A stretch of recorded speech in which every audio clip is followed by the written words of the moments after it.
Welcome to Choice Classic Radio, where we bring to you the greatest old-time radio shows. Like us on Facebook, subscribe to us on YouTube, and thank you for donating at choiceclassicradio.com.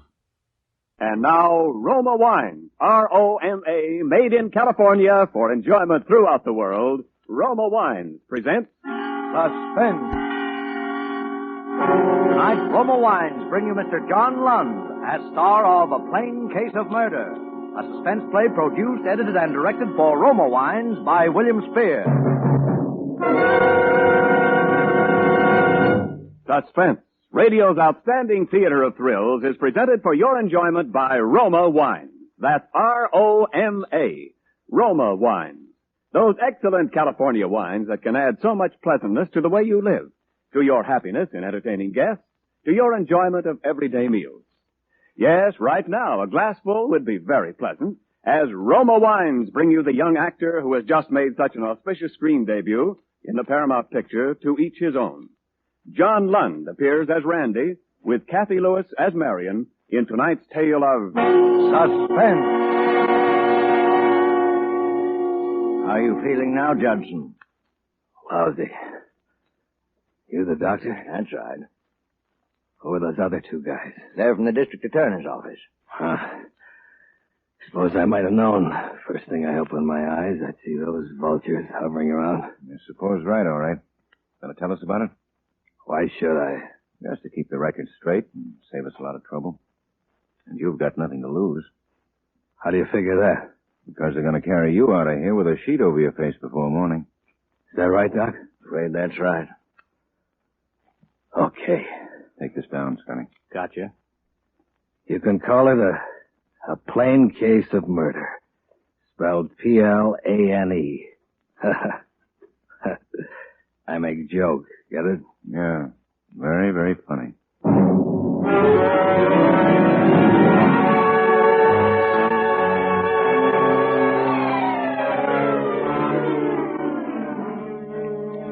I'd been home 3 weeks when I finally broke down and called her, and she said to come on out. Her husband wouldn't be home.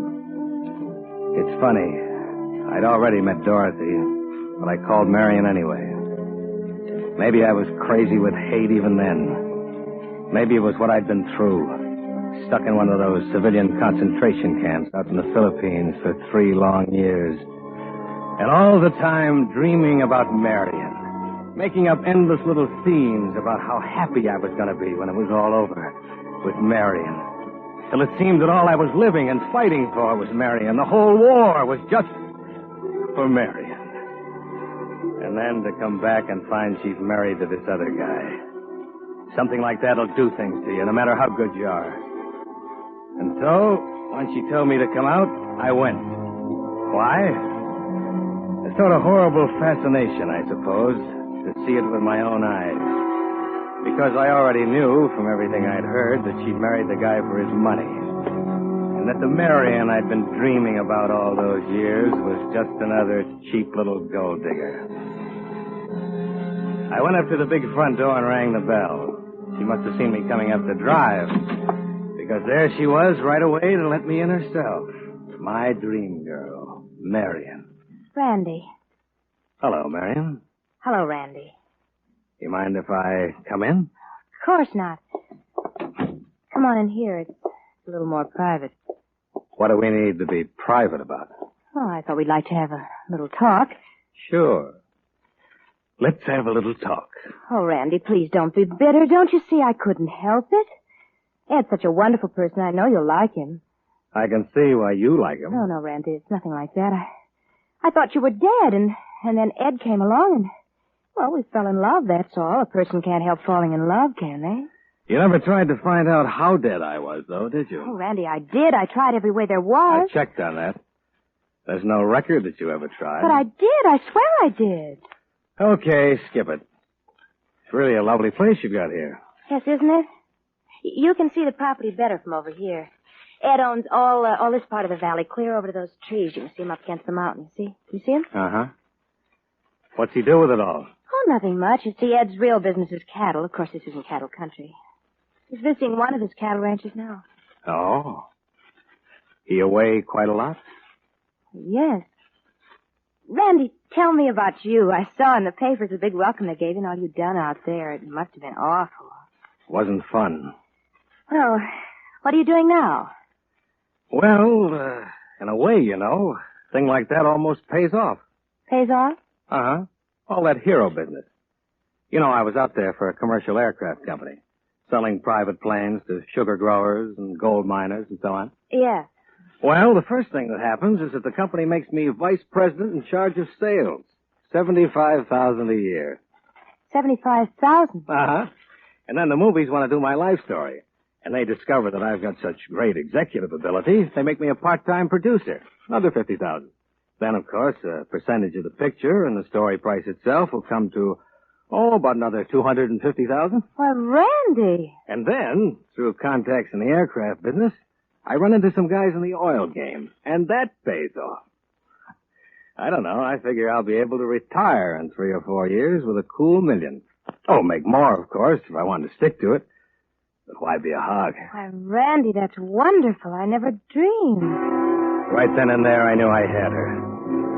I don't know what had made me tell her all those lies to begin with. Just for the satisfaction of watching her show her hand and jump at it, I guess. But now I knew I had her. And as she talked, as I saw that greedy gleam coming into her eyes, I began to know what I was going to do about it. Well, Randy Judson, a big, rich, famous man. Oh, I'm so happy for you, Randy. Not even talking about running me for governor. Yeah. Funny things fate does. Well, Marion, I've got to run along. Oh, Randy, must you? Yeah. There's a new field we think is coming in today. Net $1 million a year if it does. Oh, well, all right. I'll walk you to the door. All right, thanks. Well, goodbye, Marion. Randy.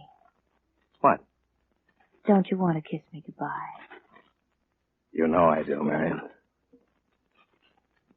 Oh, Randy. Randy, seeing you again, I'm afraid I made a terrible mistake. Yes, Marion. I'm afraid you have.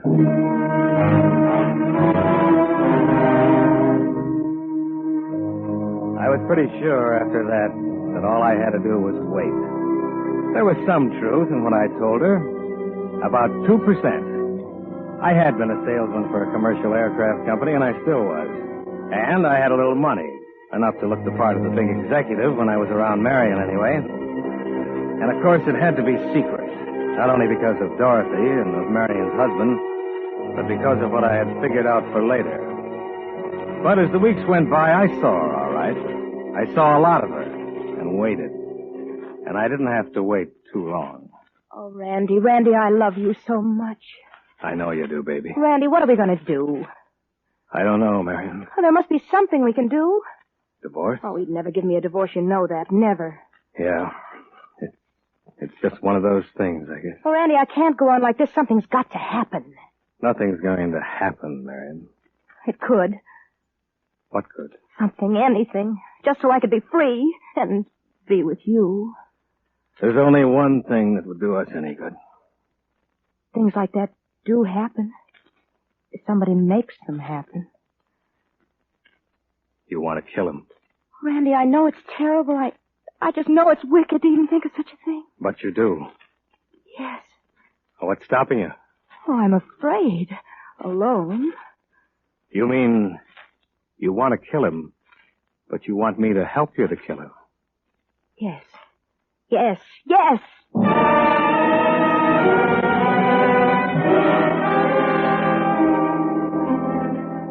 Marion, my dream girl. Oh, I agreed to help her, all right. Sure I did. I planned it for her. First, there was the plane. That was going to do several things for us. And, of course, my being an aircraft salesman made it easy.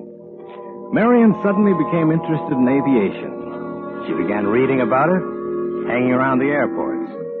Then she started taking lessons. She learned fast, too, I'll say that for her. Soloed in 6 hours and had her license in 10. All this time, I stayed out of the picture and just waited. And went out with Dorothy once in a while. This was the build-up. It lasted about 6 weeks until I got her call and went out there.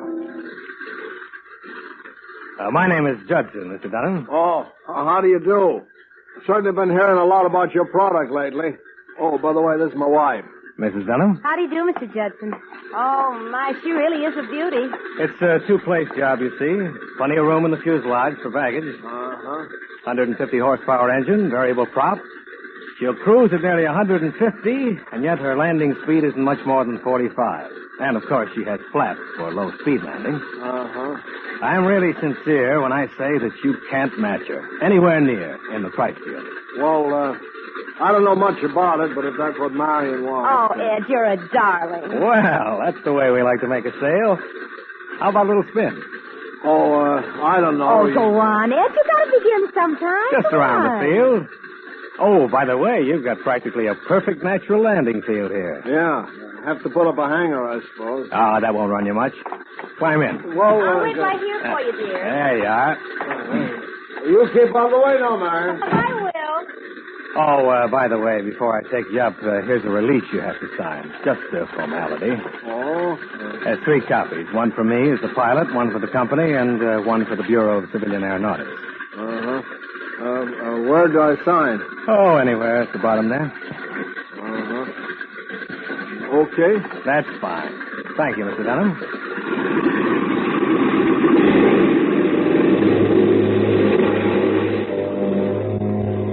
Funny. In spite of everything they tell you about reading anything you sign, the average man will glance through the first copy and sign the others without looking, particularly if he's nervous or in a hurry. That's what he did. The first 2 copies were just something I dreamed up, because there's no such release anyway. But the last was a blank piece of paper. And when he signed that, he signed his own death warrant.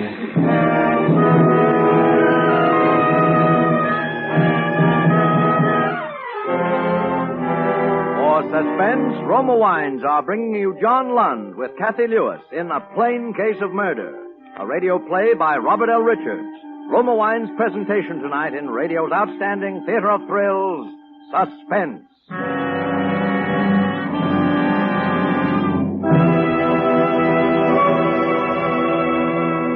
Between the acts of Suspense, this is Ken Niles for Roma Wines.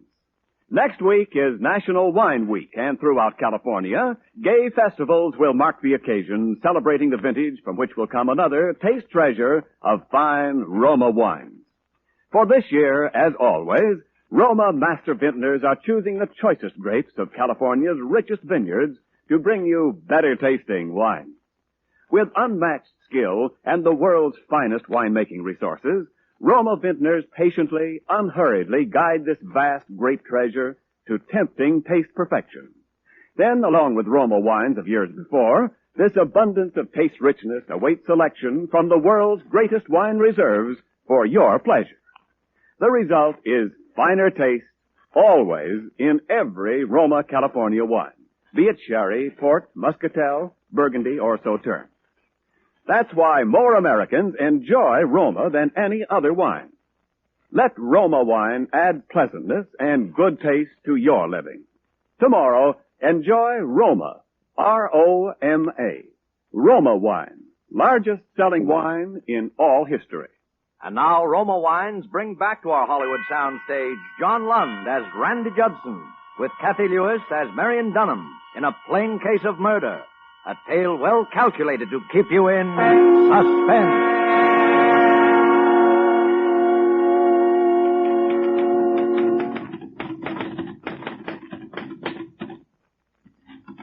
Let's see what you got.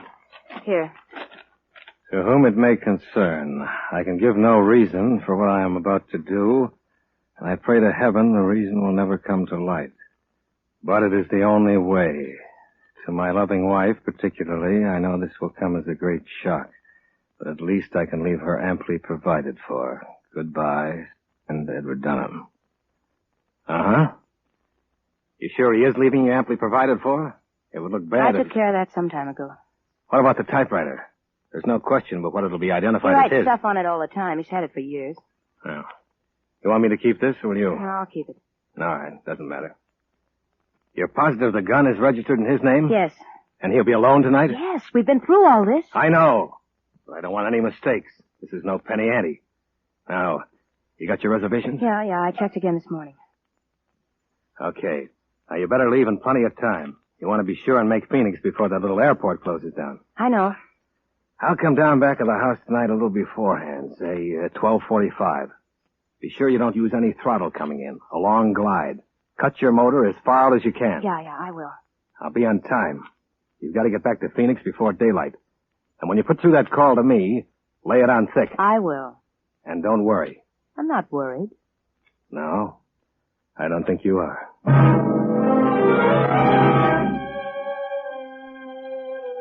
The wheels were moving. Complicated, but good. We'd been over it enough, rehearsed it line by line, so I knew exactly what she'd be doing and saying almost every minute. First, she'd be circling that little airport about a mile from the hotel and sounding as though she was in trouble.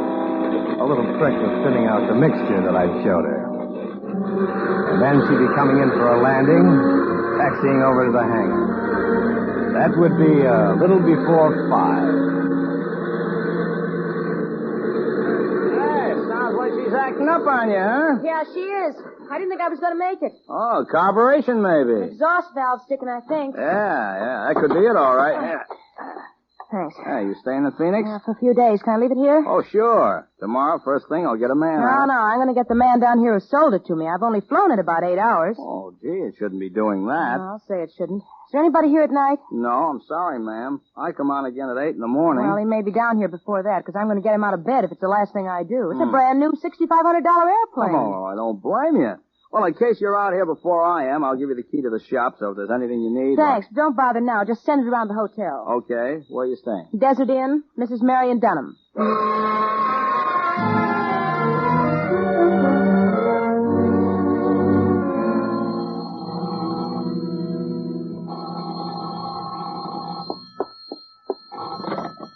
Hello. This is the hotel operator, Mrs. Dunham. I have your call to Los Angeles now. Oh, yes, thank you. Go ahead, Los Angeles. Hello? Mr. Judson, this is Marion Dunham. Who?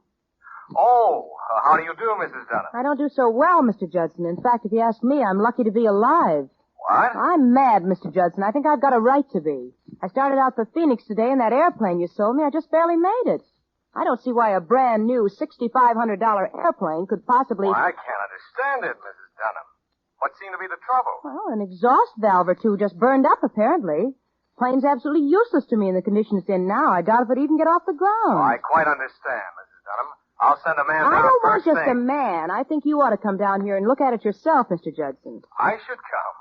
Why, there's nothing in particular that I could Well, do. are you responsible for these planes you sell to people, Mr. Judson, or aren't you? Well, Oh, all right, Mrs. Dunham. I'll be down first thing in the morning. Where are you staying? The Desert Inn. The Desert Inn. All right, Mrs. Dunham. Tomorrow morning, then. Well, thank you, Mr. Judson. Good night. Good night, Mrs. Dunham.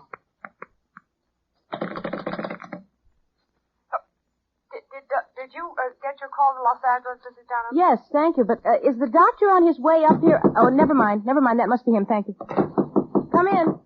Mrs. Dunham? Yes, come in, doctor. I'm awfully sorry to bother you, doctor, but I've got a frightful headache. I flew in from Los Angeles today, and something went wrong with my plane. I suppose it's just nerves, but I was wondering if you could give me something to help me sleep. Why, certainly, Miss Dunham. Thank you. We've got just the thing for you right here. Yeah, take one of these, or two, if you think you need them. Well, I'd better take two. Well, they're pretty strong. How long will they make me sleep? You'll be dead to the world for a good 8 or 9 hours, particularly if you take two. Well, thank you, doctor. I'll go in and take them right now. Would you mind hanging that do not disturb sign on the door when you go out? Oh, not at all, Miss Dunham. Not. Good night. Good night, doctor.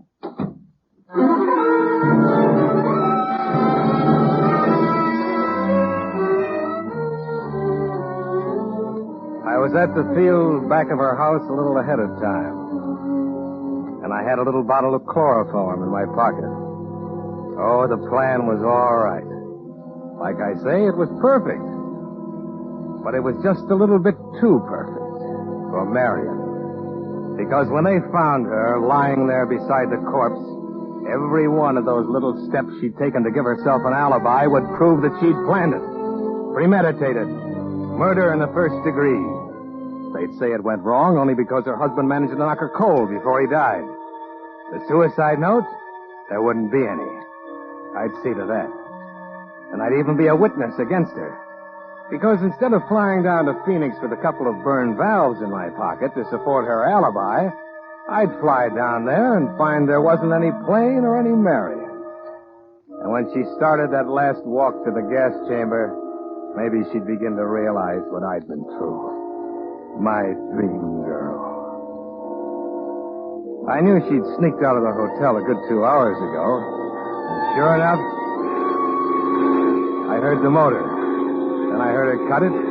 Then she was gliding in. And then we were walking together over towards the darkened house. Yes, everything went all right. What's the matter with you? You haven't spoken a civil word to me yet. I was just nervous, I guess. You got your key? Yes, I got it. Be quiet.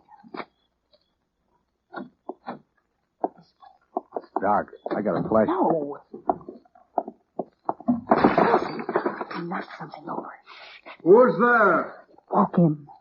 Who is it? I'll have to go to him and install him somehow. All right. Get in there. Get him into the closet. Quick. Okay. It's me, Ed. Oh, what in the world are you doing, Well, I Bob? thought It seemed like an hour that I was in there, straining to hear and not being able to. She'd done it. I heard her running down the hall. She'd done it. I had my hand on the doorknob and was just about to step out when there was a click, and the knob wouldn't turn. Marion! Marion! Marion! That was the front door. I was locked in and she was gone.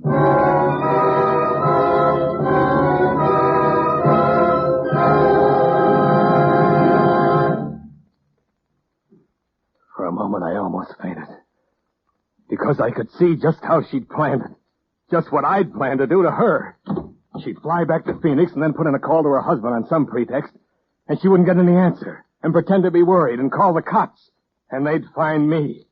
They'd say I killed him and then got in a panic and locked myself in the closet by mistake.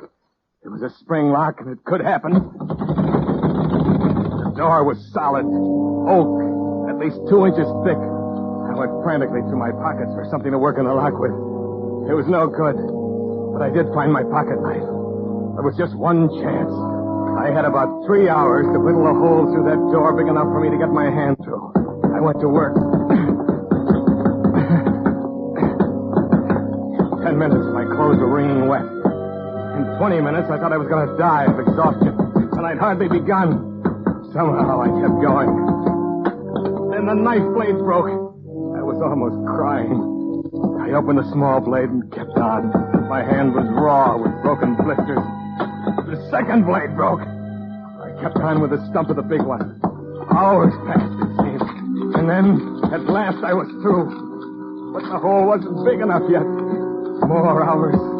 And then I tore half the skin off my hand and got it through. I opened the door. I was free. As I started out the front door, the phone rang in the hall. I picked it up and listened. Phoenix, Arizona, calling Mr. Edward Dunham. Hello? Hello? Operator? I put the phone quietly back. That would be Marion. That meant that she'd call the cops next. They'd be out to investigate. I only had a few minutes left, but there was still my plane. I started running across the field to where it stood. If I could get off in that plane, I had a chance, a good... And then I stopped. Marion. She'd fly back. She'd land right on this very field.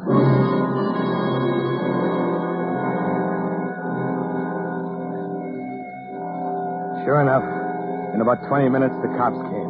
Then more cops. From homicide, I suppose. They prowled all over the place, but they didn't find me. I was hidden in that little clump of trees. And pretty soon, they went away. And I waited. 3 hours more. Then I heard it. Marion's plane. And then I saw her coming into land. And I was out there and up on the wing before she even rolled to a stop. Randy! The double cross, huh? You're a fine one to talk. You and your Dorothy. I suppose you thought I didn't know about her, that you got engaged to her the very day that... You were going to frame me, weren't you? Well, I beat you to it, and you'll die. Do you hear me? You'll die.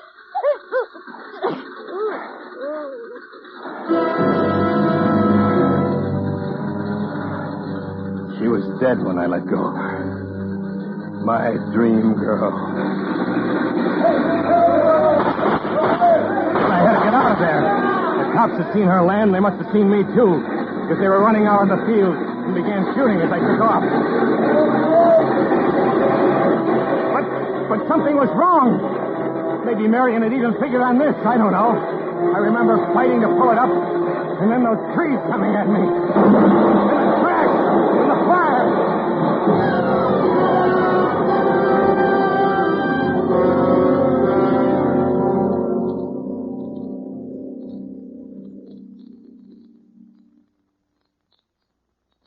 You got all that, Scotty? I got it. How is he, Doc? Not so good. Here, Judson. Sign here.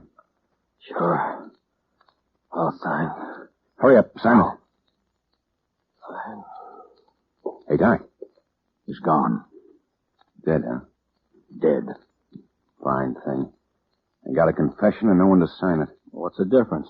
You got witnesses. Yeah. Plain case of murder. Spelled Plane. Very, very funny.